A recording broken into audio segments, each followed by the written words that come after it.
प्रमुख अवतार हैं, उसमें दो मुख्य अवतार राम रामावतार और कृष्ण अवतार। राम जी ने ज्ञान वैराग्य की बातें बताई, कृष्ण जी ने प्रेम की परिभाषा समझाई, सनत कुमारों ने उपदेश किया, नारद के द्वारा ज्ञान वैराग्य भक्ति को कथा श्रवण कराया गया। 12 रूप में आकर के भगवान ने भक्तों की रक्षा की, नारद के रूप में आकर के भगवान के भक्तों के पास जाते हैं, उनकी सूचना भगवान तक पहुंचाते हैं। जिससे एक बार नारद जी मिल गए, समझो परमात्मा का दर्शन अवश्य उसको मिलना है, क्योंकि नारदो देव दर्शनम, जिसको पहले नारद जी का दर्शन हो गया उसको परमात्मा का दर्शन होना निश्चित हो जाता है। ये समझो कि नारद जी आपकी सीट वहां पे बुक करा देते हैं। कोई कहता नारद जी झगड़ा लगाते हैं, झगड़ा नहीं लगाते, झगड़ा लगाते तो झगड़े में व्यक्ति का बुरा होता है। किसी झगड़े से किसी को क्या कोई फायदा होता नहीं होता ना, लेकिन नारद जी ऐसे हैं जो झगड़ा लगाते हैं तो उस झगड़े से भी जीव सीधे भगवान के पास जाता है। अब इसको आप क्या बोलेंगे, झगड़ा बोलेंगे या उपदेश? समझने की बात। जो संत लोग हैं, यदि कोई ऐसे शब्द कहते हैं और आपको बुरा लगता है तो आप उसको बुरा न मानिए, हो सकता है उसमें कुछ रहस्य छुपा हुआ। नारद जी ने कहा हिरण्याक्ष से, हिरण्याक्ष ने कहा कि मेरे बाहों में बड़ी खजली हो रही है और मैं चाहता हूं 2-2 हाथ हो जाए। तो नारद जी ने कहा कि प्रभु यदि मैं युद्ध न करके कोई पहलवान का नाम बता दूं तो कैसा रहेगा? अरे बोले जल्दी बताओ, क्योंकि मेरे बाहों में बड़ी खजली हो रही है, हाथों में बड़ी खजली हो रही है, युद्ध करना। तो नारद जी कहते हैं कि महाराज एक ऐसा पहलवान योद्धा समुद्र के रास्ते आ रहे हैं कि आप उनके पास जाइए और आपकी जो युद्ध की लालसा है, जो आपके बाहों में खजली हो रही है, वह सदा के लिए ही समाप्त हो जाएगी। नारद जी ने तो बता दिया, उसको इशारा कर दिया, लेकिन वह राक्षस नहीं समझ पाया। लेकिन इसके बाद भी यदि उनके पास गया तो उसका कल्याण ही हुआ, नरक में नहीं गया। कपिल नर नारायण के रूप में आकर के भगवान ने जीवात्मा परमात्मा के संबंध को दर्शाया, भक्त और भगवान की विशेषता को बताया। कपिल जी महाराज के रूप में आकर के सांख्य उपदेश के, सांख्य योग का उपदेश किए। दत्तात्रेय जी यज्ञ रूप, ऋषभ देव, पृथु, मत्स्य, कच्छप, धन्वंतरी, मोहिनी रूप, वामन रूप, परशुराम, जो सारे अवतारों की कथा आगे आएगी। कल से ही प्रारंभ हो जाएगी अवतारों की कथा। व्यास, रामा अवतार, कृष्ण अवतार, हरिहंस, बुद्धा और कली अवतार जो होगा।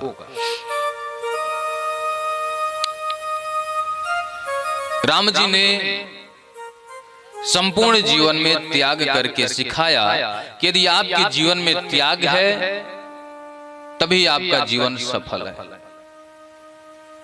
यदि आपके जीवन में लालच है तो आपके पास कितना धन संपदा हो जाए, कितनी संपत्ति हो जाए, कोई फायदा नहीं। इसलिए यदि आपको त्याग करना है, अब ऐसा नहीं कि चलो मैं गुलाब जामुन नहीं खाता, सामने रखा कहते नहीं खाता, नहीं अंदर से मन तो हो रहा है खा ही लूं, मुंह में पानी आ रहा है, वो सामने रखा है, लालच उसी पे जा खा ही लूं, इसको बचे नहीं।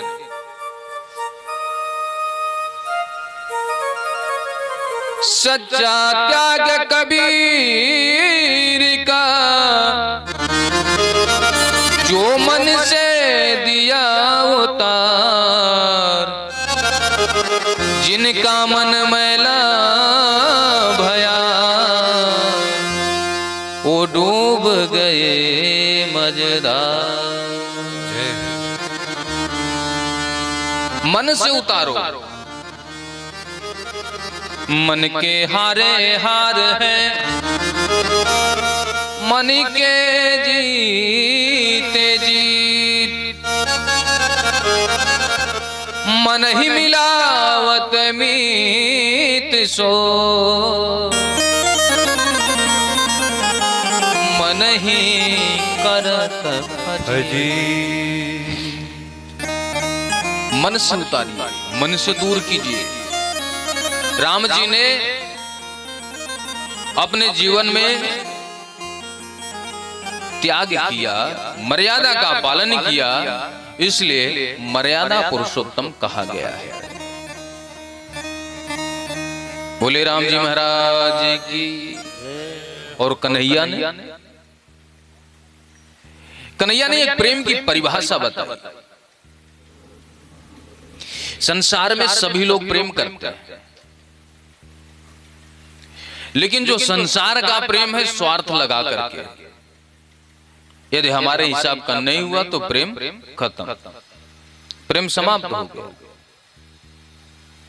यदि मेरे हिसाब से चलोगे तो बहुत बड़ा प्रेम, जान ने छावर है, और मेरे हिसाब से नहीं चले तो भैया तुम गंगा पार में जमुना पार। इस संसार का प्रेम है। लेकिन राधा रानी के माध्यम से कन्हैया बताना चाहते हैं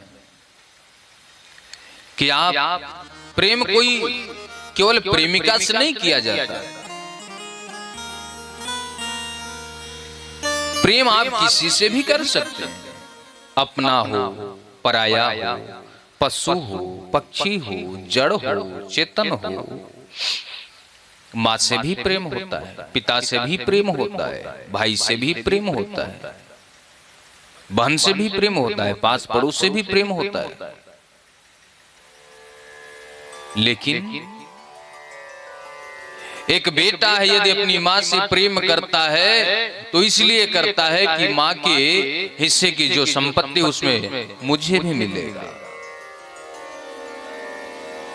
पिता से प्रेम करता है तो इसलिए करता है कि पिता के नाम जो जमीन है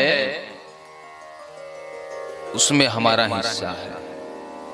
पिताजी ने नहीं दिया तो पता चला पिताजी का काल बन गया। वह पुत्र नहीं है जो बांटने के लिए या बटाने के लिए पिताजी से झगड़ा करे। एक बाप है, बाप की जेब में पैसा नहीं है, बाजार में गया है अपने बालक को लेकर के, बालक कहता है बाजार के सारे खिलौने मेरे हैं, मुझे दो, लाना पड़ेगा। वो कुछ भी करे लाना पड़ेगा उसको। कोई मजदूर काम करने जाता है, 10-10, 12-12 ईंट पीठ पे लेकर के सेवा करता है, ढोता है उसको, मजदूरी मिलती है 400 रुपया, 300 रुपया, अब हो गया, पहले तो और कम थे। तो बच्चे ने अलग फरमाइश कर रखी है कि मुझे ये वाली खिलौने चाहिए, तो कहता 1 घंटे ओवर टाइम और कर लूं मैं, तो ओवर टाइम का मिल जाएगा तो बच्चे को खिलौने दे दूंगा। बाप दुखी नहीं होता,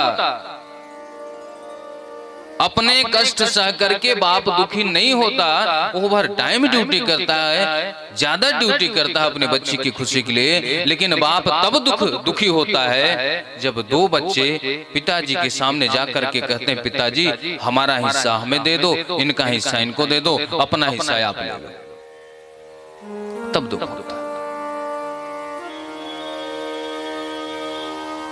एक पलने में माँ बच्चों को पाल पोस करके बड़ा करती है, एक जैसा प्यार देती है, बड़ा करते, सेवा करते हैं। और बच्चा बड़ा हो जाता है तो दूसरे भाई से कहता है 6 महीने माँ हमारे पास रहेगी, 6 महीने तुम्हारे पास, क्योंकि अकेले साल भर में इसको खिला नहीं पाऊंगा। तब माँ को दुख होता है। माँ ने जो किया है, पिता ने जो किया है, कोई दूसरा नहीं कर सकता। इसीलिए शास्त्रों में कहा गया है कि माँ यदि आपसे बोले कि बेटा अपना गला काट करके मुझे दो, तो बेटे को सहर्ष करना चाहिए, माँ इस पे आपका अधिकार है, आप ले लीजिए। यह होता है निस्वार्थ प्रेम। जो बांटने वाला हो, बटाने वाला पुत्र नहीं है, वह कुपुत्र है। पिताजी अपनी इच्छा से कहते हैं बेटा आज से इतना तू ले ले, आज से तू ले ले, अपना अपना घर बसा, तो ठीक है, वो खुशी है पिता की। लेकिन पिताजी अभी सोच रहे हैं कि घर को बांध करके चलूं, बच्चों ने क्या किया, रस्सी को तोड़ दिया। तब पिता को दर्द नहीं हुआ था जब मजदूरी किया था, तब सुख की नींद आई थी मेहनत करने के बाद भी, लेकिन आज मेहनत भी नहीं किया है फिर भी उसको नींद नहीं आती। उस दिन पिता मेहनत करने के बाद भी, तकलीफ सहने के बाद भी मरा नहीं था, लेकिन आज घुट घुट करके मरता है कि हमारे बच्चों ने मुझे ही बांट दिया। कन्हैया ने प्रेम की परिभाषा बताई। इसलिए कोशिश करनी चाहिए कि माँ बाप की विपरीत न जाए। राम जी चाहते तो राजगद्दी नहीं छोड़ते, भरत जी चाहते तो राजगद्दी ले लेते,